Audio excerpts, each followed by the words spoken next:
Banjir bandang menerjang sejumlah wilayah di Mekah, Arab Saudi. Jalan raya pun berubah seperti aliran sungai yang deras. Assalamualaikum. Syuf. Allahumma lakal hamdu syukur. Syuf as-syukur. Asma' sawt. 11 November. Banjir bandang menerjang Mekah, Arab Saudi. Imbas cuaca ekstrim menyusul hujan lebat yang melanda sejumlah wilayah di Arab Saudi beberapa hari terakhir. Nampak jalan raya pun berubah seperti aliran sungai yang deras. Kendaraan pun terendam. Pihak BMKG Arab Saudi mengeluarkan peringatan cuaca mengenai hujan lebat yang diperkirakan masih akan melanda sebagian besar wilayah Mekah dan sekitarnya hingga beberapa hari ke depan.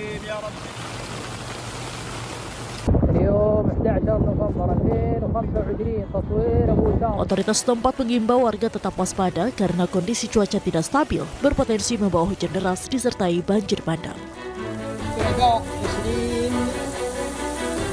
Warga di daerah pesisir dan pegunungan juga diimbau untuk mengikuti panduan keselamatan yang diterbitkan oleh Pertahanan Sipil. Topan Super Uwan menghantam Provinsi Aurora, Filipina yang menyebabkan puluhan orang tewas dan desa-desa hancur.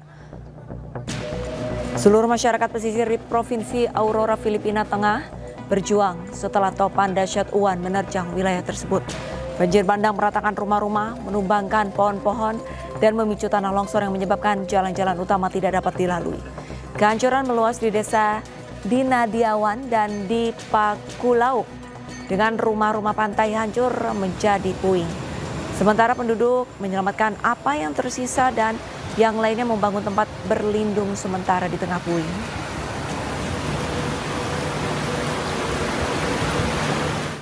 Gunung Taal di Filipina meletus menyemburkan abu sebesar setinggi 2.800 meter. Dalam rekaman menunjukkan asap mengepul dari gunung berapi tersebut selama letusan freatomagmatik terakhirnya. Institut Vulkanologi dan Seismologi Filipina mengkonfirmasi letusan tersebut sebagai freatomagmatik. Meskipun terjadi letusan dahsyat, status Gunung Taal pada level siaga 1. Badan tersebut menekankan bahwa letusan ini konsisten dengan tingkat kewaspadaan saat ini dan tidak mengindikasikan akan terjadinya peristiwa berbahaya yang besar. Jumlah korban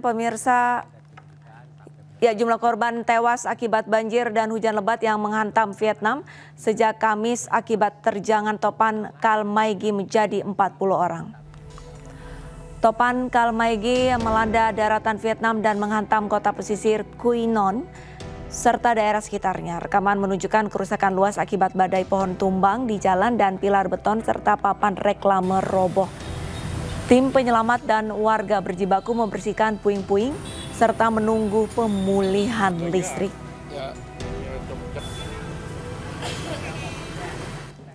Kem-kem pengungsian di Gaza kebanjiran menyusul hujan badai pertama di musim dingin. Para penduduk pun berjuang mengatasi krisis tempat tinggal yang semakin parah.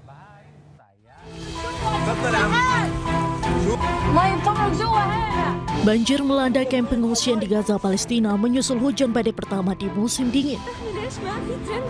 Tenda-tenda terendam air hujan, sementara orang-orang berusaha mengeluarkan air dari tempat berlindung mereka.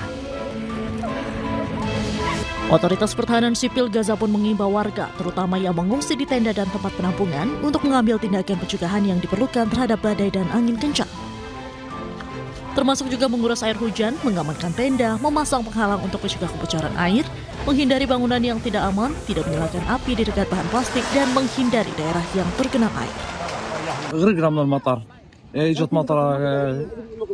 مطر جامد سووا الخيام الفراش انت لا واعي والخيام انت لا توعي ميه وكله يعني حالتنا على الله صرنا سنتين على هالحال ايش بدنا نسوي الفراش والاطفال غرقت والدنيا كلها غرقت والميه مطر يعني منخفض جامد وايش بدنا نسوي. Pusat Hak Asasi Manusia Gaza pun melaporkan sekitar 945.000 warga Gaza hidup tanpa perlindungan pada musim dingin ini. Mereka menyerukan kepada komunitas internasional dan organisasi kemanusiaan untuk mengambil tindakan segera dan menyediakan tenda, selimut, dan pakaian musim dingin sebelum terlambat. Aksi unjuk rasa pro-Palestina warnai acara peluncuran resmi kejuaraan Eropa 2028 di London, Inggris. Mereka menyuarakan agar Israel dikeluarkan dari Persatuan Asosiasi Sepak Bola Eropa atau UEFA.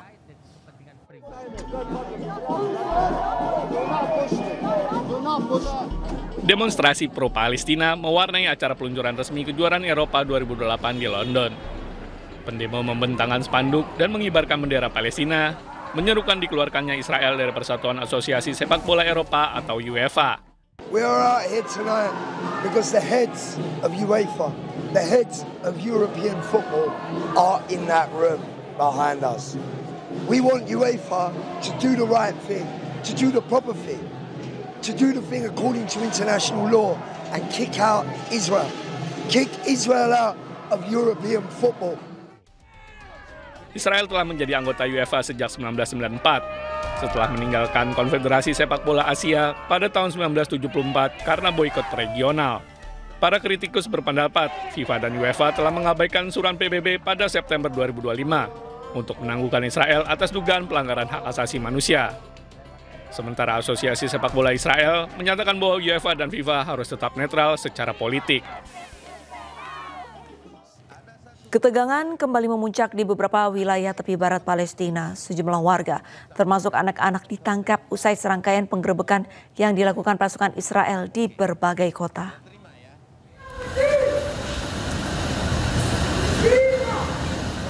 Pasukan pendudukan Israel menyerbu kawasan permukiman Kafr Saba di kota Kalkilia, tepi barat.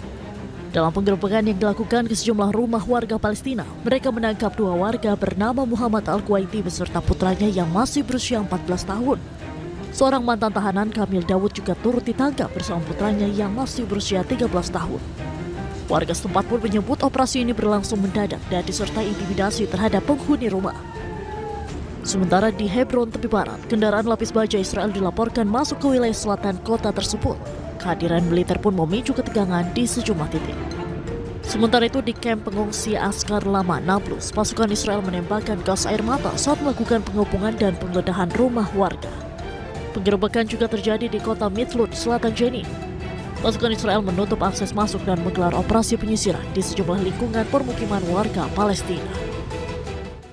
Sejumlah negara mengecam tindakan pemukim ilegal Israel yang membakar masjid di wilayah Palestina pada Selasa lalu. Pemerintah Israel sendiri juga menyebut tindakan para pembakar masjid itu merupakan kejahatan serius. Pemirsa, usai sudah kebersamaan kita dalam iNews sore hari ini. Temukan informasi terbaru lainnya di www.inews.id. Cuplikan tayangan berita iNews bisa Anda saksikan di kanal YouTube @official_inews. Jangan lupa saksikan iNewsroom sesaat lagi bersama rekan saya Diandra Mukni. Saya Arlisa Hadi pamit undur diri. Terima kasih, sampai jumpa.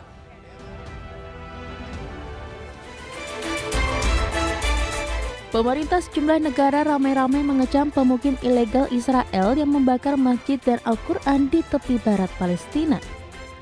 Para pemukim itu membakar dinding masjid Haja Hamidah di Deir Istia dan menghanguskan 3 mushaf Al-Quran pada Selasa malam waktu setempat. Kementerian Wakaf dan Urusan Agama Palestina mengecam serangan itu dan menyebutnya sebagai tindakan keji. Pemerintah Palestina juga menyoroti perlakuan Israel terhadap situs-situs Muslim dan Kristen di wilayah yang diduduki. Sementara itu, Kementerian Luar Negeri Yordania juga mengatakan mengutuk dengan keras serangan yang dilakukan pemukim Israel. Dalam pernyataannya, Kementerian Luar Negeri Yordania menyebut serangan itu perpanjangan dari kebijakan ekstremis dan retorika provokatif pemerintah Israel yang memicu kekerasan dan ekstremisme terhadap rakyat Palestina. Kementerian Luar Negeri Swiss juga mengeluarkan kecaman. Mereka menilai tindakan pemukim Israel di tepi barat tak bisa diterima dan pendudukan ilegal warga Israel juga harus dihentikan. Adapun sehari setelah insiden pembakaran, Presiden Israel Isaac Herzog menyebut kekerasan itu mengejutkan dan merupakan kejahatan serius. Herzog menyebut semua otoritas negara harus bersikap tegas. Untuk memberantas fenomena ini.